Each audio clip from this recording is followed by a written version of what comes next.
And welcome to today's episode. And I'm really looking forward to getting into the topic today, which is all about moving from transactional, short term networking to something more deep, more transformational, more relational.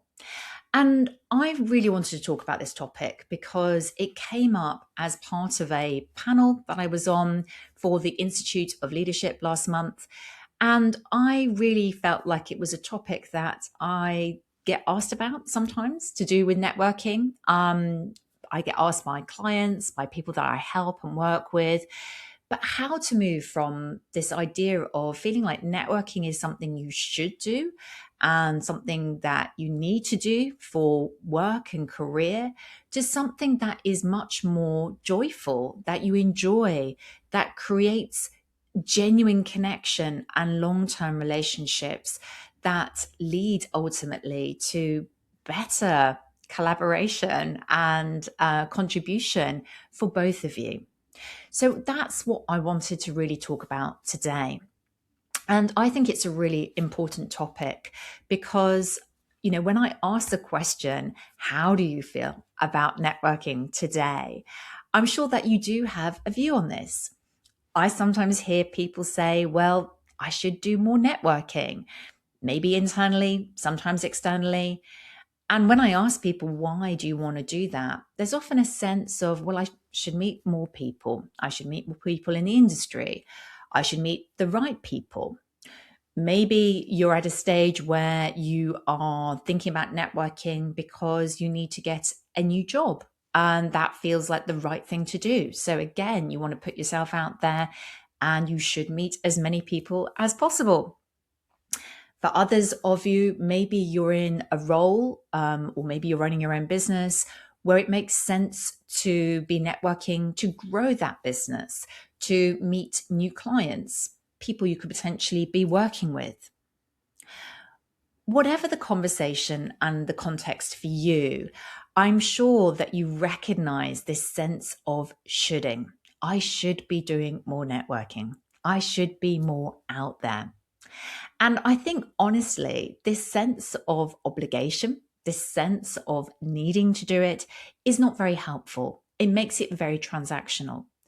I meet people who, want to do more, but feel really uncomfortable with it. It feels like you are there to get something from the other person, that you're there to enable something, but it doesn't feel like you're there to really build genuine connections. And by the way, this is true whether we're talking about networking in virtual contexts or we're talking about networking in live events. And this kind of really matters because in a world where we have obviously the technology and AI rapidly evolving and huge global networks happening and be able to and need the need to work globally, your technical skills really matter, of course, but also so do your human skills. And that is a real leadership differentiator, having the human skills and the human capabilities to connect well with people, to find the common points of interest and connection, and then going on to collaborate, even if there doesn't seem to be an immediate area for you to do that in. I think this is very powerful. And your ability to connect is one of the core pillars. One of the core pillars in my work, in fact. So when I'm working with people on global leader communication, connection is one of those core pillars because we are living in a world that is quite fragmented, where people are working much more in silos and increasingly so. And even if you're lucky enough to be working in the same location as others, you can still feel quite disconnected. So, this ability to lean into the connection, to build good conversations, to know how to connect quickly with people you don't know well as yet. I think this is really important and an increasingly important capability for you to cut through and have success. That's why connection is also one of the pillars in my book, become a global leader. And we spend time in that pillar exploring things like conversation strategies, not just for networking, but more broadly, how to create engagement in your team, cultural intelligence, creating connection across teams and with groups of people based in multiple locations or who are from very diverse cultures. So, this is something that's very core in the work that I do as well. And I think for me, I know that some of you will see networking as a place where you need to meet as many people as possible. So the focus is on quantity of people. But I want you to really switch that agenda around. And I want you to really think about it as making the right connections, creating depth of conversation and connection rather than meeting as many people as possible, the quantity factor. So let's talk about that reframe on networking. How do we do this? How do we move from the transactional, short term, from the coming away from networking events and feeling deeply dissatisfied to having long term, trust based, mutual value relationships that come out of the networking conversations that we have? Well, I'm going to introduce a framework as I like frameworks very much. And it's very much part of the way that I work with people. And that framework for today is about before, during, and after. So, really focusing in on 3 key moments of the networking journey to really help you move towards this more genuine connection and more relational style of networking. So, let's start with before. Now, when you are thinking about going to a networking event, I know that you've probably got some goal in mind. I mentioned some of these examples earlier in the episode today. So you might have a goal to meet people to help you on your job search. You might have also a goal of meeting people who might be able to help you towards your next promotion or your next step up. Perhaps you're looking for people who can help you get new business. So you have probably a very focused, what I call functional objective, a functional goal. As well as this, I want you to think about your intention. And this is such an interesting question. Your intention is broader, and your intention could include things such as some of the, I suppose, wider areas that you might want to focus on as part of this networking. Are you looking to grow and learn something? Are you looking to build relationships with certain types of people? Is there something you can contribute to this network? How can you support others, connect with others, collaborate with others? Having this broader view is really helpful because it also helps you see that networking isn't just about the one-off events, but a series of conversations where you're building connection. So I want you to ask yourself now, when you're thinking about the next networking event you're going to, what is not only your goal, but what is your intention? What is it you're trying to learn, grow, contribute, but also the impact you want to have and the reputation that you want to build? So it's not so much about who will be there or what is it that I want, but more broadly asking yourself questions like, why am I networking? What do I want to be known for? What am I genuinely curious about? And what can I learn from this networking event? I think that this is a really powerful way to reframe your goals for networking.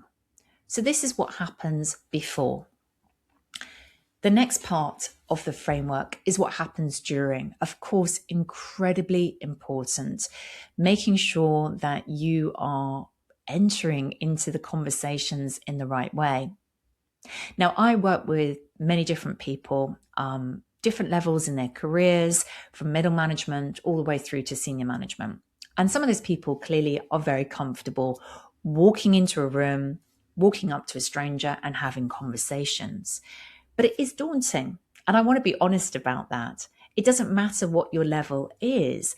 That idea of walking in without knowing anybody, starting conversations, that in itself can be a showstopper. So I'm going to give you some very specific strategies to help you, but not only to have confidence to be networking, but really with this lens of how to build the connection. So the first part of this is starting with them. Rather than thinking about what you want to say or what it is you're trying to get out of these networking events, I want you to start with curiosity, really being really focused on what it is they're about, not just taking, but really offering and listening. So that means moving away from the distractions, putting away your phone, not getting distracted by other conversations maybe that are happening around you, but really focusing on the person or the group of people in front of you, wanting to know more about who they are, what they're interested in, what they're curious about right now, and going deeper than just names and job titles and what they're working on right now. So this curiosity is a really great mindset to be entering into the conversation to enable connection. It's also about being generous. I know that it sometimes can feel like, well, what can I offer? Particularly if you're networking in environments where people are not so similar to you, or perhaps on at different levels, maybe they're more senior to you. But whatever the environment, there's always something you can offer, whether it's an insight, a recommendation for a book or a podcast, whether it's even just offering your help and saying, I hear you talking about wanting to do this next. Could I help you in some way along that journey? Even if there isn't an obvious way you can do that straight away, excuse me with that, that even if there isn't that kind of direct route to offer help straight away, I still feel like that generosity, that sense of offering first, that invites generosity back. That creates a different dynamic, which shows the willingness for mutual contribution. So that's the next idea. Be generous. Then we have reading the room. Now, this is where cultural intelligence comes into play.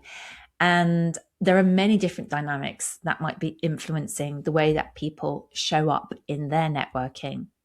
That can be about power distance and how they relate to hierarchy. It could be about their expressiveness and how strongly they're showing their feelings and emotions about certain topics.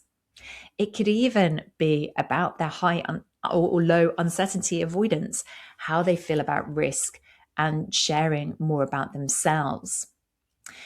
Be really aware that people will show up in different ways. The person who appears to be the most confident, the loudest, the most dominant, the most extrovert, they may not be the person who is going to ultimately be generous and be helping. But see the person in front of you, recognize how they're showing up with their communication style, then with their nonverbal communication, and think about how you might adapt to that. Read them and understand how you can perhaps more closely adapt your style if that's comfortable to you. So you create more connection in that way. The final part of this is the emotional layer. And I find this a really interesting question to contemplate as part of your networking, which is, how do you want people to feel you? How do you want people to experience you? And I talk quite a bit about energy, the energy you bring into the room, and you will have your natural energy, the natural way that you show up. But really think about this when it comes to the way that you are experienced, the way that people remember you, and how they will recall you in the future. This is all part of your reputation, whether that networking is happening internally or externally. So you really want to make sure and be intentional that people are feeling you in the right way. So if you're turning up with that sense of taking, wanting, shoulding, people are going to feel that. I should be here, but I don't really want to be here. They will kind of pick that up. Instead, if you're turning up in that energy and space of curiosity, generosity, wanting to contribute, wanting to learn, to connect, people are going to feel that energy. So we can make sure that we're aligned in this energy as we show up in the room. So really think about that. How is it you want to be experienced? How is it you want to be felt by others in the room? So this is everything that happens during. All of this is really about remembering we are people trying to connect with other people. It sounds so basic, but ultimately this is what it's about. Remembering that we are trying to find those points where we come together. And then the final part of the framework is after. What happens after the networking event to move us from transactional to relational?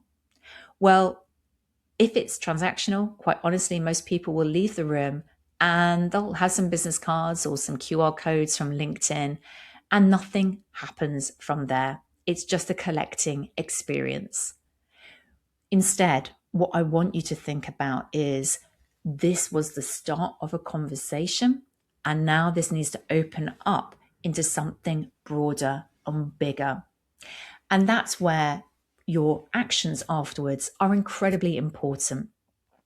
Reaching out to connect with that person on LinkedIn if you haven't already done that, dropping them a message and letting them know what you enjoyed from their conversation, recognizing that if you offered help that you should follow up on that. So making sure that even if you don't have those actions straight away, that you acknowledge it, that you do go back and create that commitment to the action that you made. So make sure it happens. Equally, if they offer to help you, giving them space and time to do that, but also following up. And then recognizing it's not just about what happens then, the immediate sort of afterwards, so maybe the week afterwards, but also staying in touch for the longer term.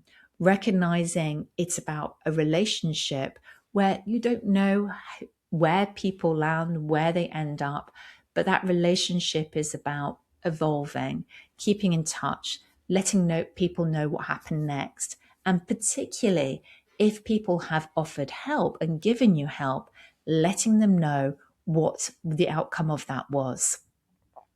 I think this is really important, again, to show your humanity as a leader, to lean into connection, and to also be committed to the relationship. There we have it. We have that approach, this idea of moving from transactional, short-term, taking style networking to giving, generosity, connection, and leadership style networking. The framework that I have shared here today is what you do before with your intentions, with recognizing who you are being when you're networking and what you're there to do. We've talked about during, what happens during the event itself. So starting with them and being very curious, your generosity, reading the room, and the emotional layer of recognizing that people will feel and experience you in a certain way. And then after, making sure that afterwards you're taking action, you're following up, and you're staying in touch for that longer term connection. All of these elements, I think, are really important for creating the lasting connection. And it is something that I see people crave more and more.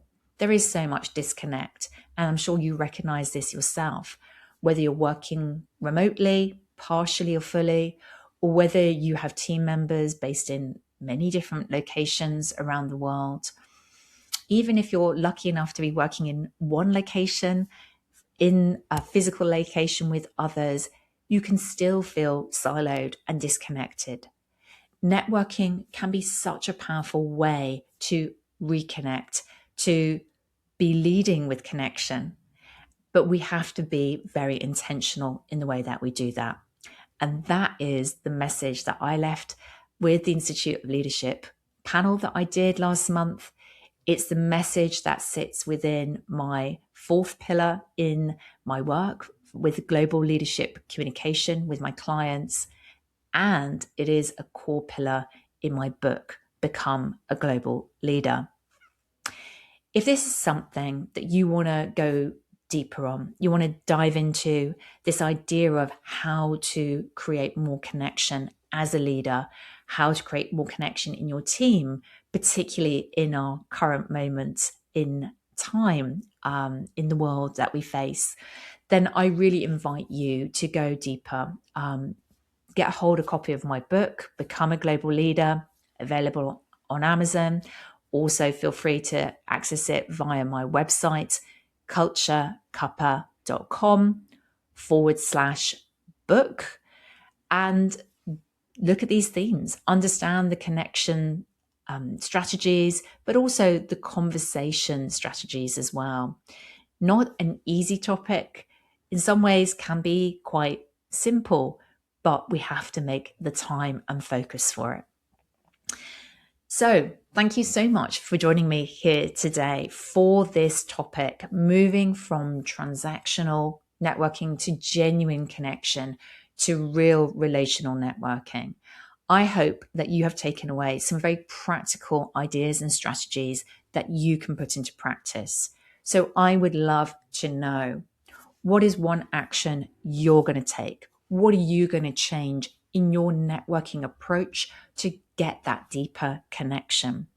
What from the framework of the strategies before, during, and after do you think you need to focus on most? As ever, I love your feedback and the conversations we have after each of these episodes. So feel free to reach out to me on LinkedIn. You can find me on my personal profile, Victoria Reynoldson, and you can send me a message over there. In the meantime, thank you for being here. Thank you for listening. And I very much look forward to seeing you next time.